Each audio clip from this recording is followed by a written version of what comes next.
আপনাদেরকে বলেছিলাম কিছুদিন আগে যে পরিকল্পনা হচ্ছে এই যে আওয়ামী লীগের নেতাদেরকে ধরা হচ্ছে, এদের ভেতর থেকে বেশ কয়েকজনকে খুব দ্রুত ফাঁসি দিয়ে দেওয়া হবে। এটার মূল কারণ হচ্ছে যুদ্ধাপরাধীদের ফাঁসি দেওয়ার প্রতিশোধ। এর ভেতরে একেবারে টপ লিস্টে যারা থাকবেন তারা হচ্ছেন অ্যাডভোকেট কামরুল, আনিসুল হক, পলক এবং অন্যান্য। পলককে মূলত সেই ইন্টারনেট বন্ধ করে হত্যা চালানো হয়েছে ইত্যাদি বিভিন্ন কারণ, এবং আরও কয়েকজনের নাম থাকবে যারা একেবারে ফাঁসির দ্বার প্রান্তে। আর কিছুই না, রাজনৈতিক প্রতিশোধই হচ্ছে মূল। এবং এর ফলশ্রুতিতে যেমন ধরুন পলক উনি কাশিমপুর কারাগারে উনি ওই যারা ফাঁসির আসামি তাদের সাথে কন্ডেম সেলে আছেন। এনাদেরকে জাস্ট খুব স্বল্প সময়েই, আমার হিসেবে এটা ইনফরমেশন না, 6 মাস থেকে 1 বছরের ভিতরে ফাঁসি দেওয়া হবে। অনেকে বলতে পারেন যে এত বড় সাহস কি হবে কিনা? হবে, এত বড় সাহস হবে। যখন জামাতের যুদ্ধাপরাধীদেরকে ধরা হয়েছিল, 1 নম্বরে ছিলেন বাচ্চু রাজাকার। তার ছেলের সাথে আমার দেখা হয়েছিল মালয়েশিয়াতে, অর্থাৎ আবুল কালাম আজাদের ছেলে। এই বাচ্চু রাজাকারের ছেলে আমাকে বলেছিল যে তার বাবা, অর্থাৎ এই বাচ্চু রাজাকার আলী হাসান মুজাহিদ এবং জামাতের অন্যান্য নেতাদের সঙ্গে দেখা করে বলেছিলেন যে আপনাদেরকে কিন্তু লিস্ট আপ করা হচ্ছে, পালান। বাচ্চু রাজাকারের সেই পালান অ্যাডভাইসে কেউ কর্ণপাত করেনি, কারণ জামাতের নেতারা তখন বলেছিলেন আমাদের পার্টি আছে আমাদের সাথে, এত বড় সাহস হবে। শেষ পর্যন্ত সাহস হলো। বাচ্চু রাজাকার পাকিস্তান হয়ে এখন যতটুকু জেনেছি উনি অন্যদিকে চলে গেছেন, কিন্তু পাকিস্তানে উনি ছিলেন। ওনার সাথে ওই সময় আমার সংক্ষিপ্ত কথা হয়েছিল। তাই আওয়ামী লীগের এই সকল নেতাদেরকে ফাঁসি দেয়া হবে না, সাহস হবে না, এইসব কথা বলেন না ভাই, ওই সময়টা এখন নাই। কিন্তু এই ফাঁসি দেয়ার বা এই পদক্ষেপগুলো নেওয়ার অংশীদার বিএনপি হতে চায় না। BNP wants to wash hands about all this. BNP চাইছে বিএনপি এসব থেকে দূরে থাকুক, অন্তত কাগজে কলমে দূরে থাকুক। আওয়ামী লীগ নেতাদের ফাঁসি হোক, এবং বিএনপির অনেক নেতাকর্মী এতে খুশি হবে, কারণ তারা অনেকেই সাফার করেছেন আওয়ামী লীগ শাসনামলে, তারা খুশি হবে। কিন্তু বিএনপি দায়িত্ব নিতে চাচ্ছে না যে মানুষ বলবে আওয়ামী লীগ পরে আমাদের নেতাদেরকে আপনি ফাঁসি দিয়েছেন, বিএনপি আমাদের নেতাদেরকে ফাঁসি দিয়েছে, এই দায়িত্ব বিএনপি নিতে চায় না। তাই জামাত সমন্বয়কারী বর্তমান সরকার এদের কাঁধের উপর দিয়েই বিএনপি এই কাজগুলি করে নিতে চায়। বিএনপি এতে খুশি, যদিও এটা জামাতের প্রতিশোধ, কিন্তু বিএনপি এতে খুশি, বিএনপি এতে নারাজ না। তাই এই সরকারকে ক্ষমতা থাকতে হবে। বিএনপি কিছু ইনফ্লুয়েন্স বাড়বে, কারণ তারেক আসবে, তাই কিছুটা বিএনপির ইনফ্লুয়েন্সটা বর্তমান সরকারের উপরে বাড়বে। জায়গায় জায়গায় বিএনপির সাথে সমন্বয়কারীদের সংঘর্ষ বাড়তে থাকবে, ছাত্রদলের সঙ্গে সংঘর্ষ বাড়তে থাকবে। বিএনপি আস্তে আস্তে তারেক রহমান ফিরে আসছেন, এই কারণে দেশের মানুষের পক্ষে কথা বলতে গিয়ে এই সরকারের সমালোচনাও বাড়িয়ে দেবেন, যাতে করে ইনফ্লুয়েন্সটা থাকে। তাই আমরা বর্তমানে এই সরকারকে বেশ কিছু সময় দেখতে পাবো, সেটা 1 বছর হোক, 1.5 বছর হোক, কিন্তু উপদেষ্টা মণ্ডলীতে কিছু পরিবর্তন আসবে। বিএনপি চাইছে তাই এই সরকার থাকুক। ডোনাল্ড ট্রাম্প ক্ষমতা যদি আসেন, যদি উনি বাংলাদেশে কোনো ইনফ্লুয়েন্স কাটাতে চান এবং ভারতকে পাশে রাখতে চান, বা হিন্দু ধর্মকে ব্যবহার করতে চান, যেটা পশ্চিমা সবসময় করে,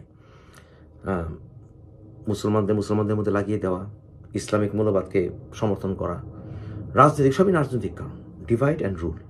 এবং সেই কারণে যদি এখন এই হিন্দু মুসলিম দাঙ্গাকে, হিন্দু মুসলিম সম্পর্ককে কেন্দ্রীভূত করে যদি ডোনাল্ড ট্রাম্প কিছু করতে চান, তাহলে সেই ক্ষেত্রে ইসকনের একটি ভূমিকা থাকতে পারত, কারণ তুলসী গাবার্ড ইসকনের ভক্ত। এবং ভারতে আপনি সারা বিশ্বের কথা বাদ দেন, বিশেষ করে পশ্চিমা দেশগুলিতে তো এটা অনেক আগে থেকেই রাজনৈতিক মোর্চা হিসেবে কাজ করছে, খুব খুব মাইল্ডলি। কারণ প্রভুপাদ ওদের সমস্ত ইতিহাস যদি জানেন, সেই বাহামা, তারপরে জর্জ হ্যারিসন, বিটলসের, আবার বাংলাদেশে 1971 সালে জর্জ হ্যারিসনকে সাথে নিয়ে রবিশঙ্করের সেই অনুষ্ঠান।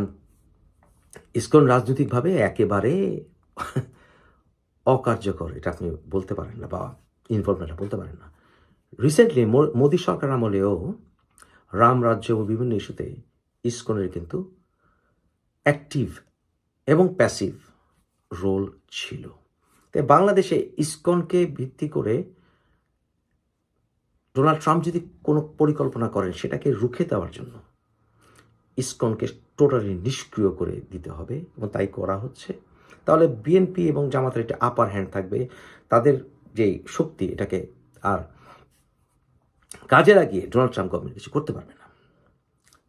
এবং সেই কারণে থ্রেট দেওয়া হচ্ছে যে বেশি বাড়াবাড়ি করলে আবার সেই কথা যে সেভেন সিস্টার্স আমরা গণ্ডগোল শুরু করে দেব ইত্যাদি।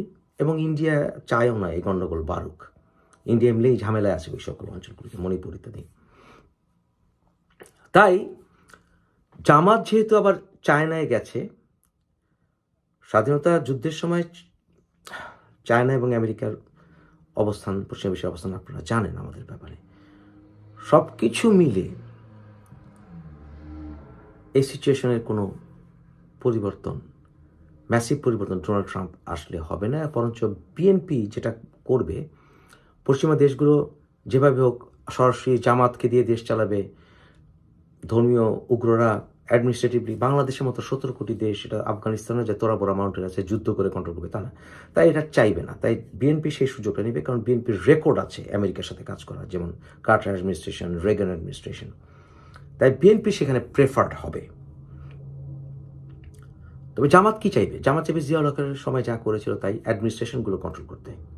পাকিস্তানের জিয়াউল হকের টাইমে 70 দশকের শেষে ঠিক একইভাবে জামাত বিভিন্ন অ্যাডমিনিস্ট্রেশন কন্ট্রোল করে 2-1 এমপি পদ নিয়ে তারা খুশি ছিল। বাংলাদেশেও তারা তাই চাবে, এবং বিএনপি তাদেরকে এই আশ্বাসটা দিয়েছে। এই পরিকল্পনাটা ভাই নতুন না। সেলিম মিয়া নামটি নিশ্চয়ই শুনেছেন, আপনার মহল্লায় কোনো সেলিম ভাই আছে? কত সেলিম ভাই? এই সেলিম ভাইকে, এই সেলিম মিয়া হচ্ছে আসিফ নজরুলের নিকনেম বা ডাকনাম। আসিফ নজরুল ওয়েস্টল্যান্ড স্কুল থেকে 1980 সালে ম্যাট্রিক পাশ করেন। আরেকজন ছেলে 1980 সালে উদয়ন স্কুল থেকে ম্যাট্রিক পাশ করে আজিমপুরে 32 নম্বর বিল্ডিংয়ে থাকতেন। কলোনি, আজিমপুর কলোনিতে 32 নম্বর বিল্ডিংয়ে থাকতেন। কে? ওই একই ইয়ারে ম্যাট্রিক পাশ করে জেনারেল ওয়াকার। তাই তাদের ভিতরে কমন ফ্রেন্ডস অনেক। এ সকল পরিকল্পনার গন্ধ পাওয়া যাচ্ছে। ওয়াকার আওয়ামী লীগের পক্ষে কোনো কাজ করবে না। অনেকে মনে করতে পারে ওয়াকার আওয়ামী লীগের পক্ষে কাজ করবে। It is not true. Waker Awami লীগের পক্ষে কোনো কাজ করবে না। ওয়াকার ওই সমন্বয়কারী বলেন, বিএনপি জামাত বলেন, এই দিকে থাকবে। আর আর্মিতে প্রচুর হিজবুত তাহরির ঢুকে গেছে আনফর্চুনেটলি। তাই আগামী কিছু সময় আপনারা কি দেখতে যাচ্ছেন নিশ্চয়ই বুঝতে পারছেন। আর আওয়ামী লীগ অনেক ভুল করেছে, শেখ হাসিনা প্রচুর ভুল করেছেন। বাংলাদেশের মানুষ এখনও, যদিও সমন্বয়কারীদের উপরে খেপেছে অনেকটাই, আওয়ামী লীগকে আবার গ্রহণ করার জন্য প্রস্তুত না বাংলাদেশের সাধারণ জনগণ। যদিও আমি ব্যক্তিগতভাবে আওয়ামী লীগের রাজনীতি করার অধিকারের জন্য আমি কথা বলেই যাব, কিন্তু বিএনপি ক্ষমতায় আসতে যাচ্ছে এটা যেমন সত্য, বর্তমান সরকারে অন্য কেউ কোনো রকম প্রভাব বিস্তার করে এটাকে ডিস্টেবিলাইজ করতে পারবেন, এটাও সত্য। তবে কিছু উপদেষ্টাদের ভিতরে পরিবর্তন আসবে। এই পরিকল্পনা নতুন না।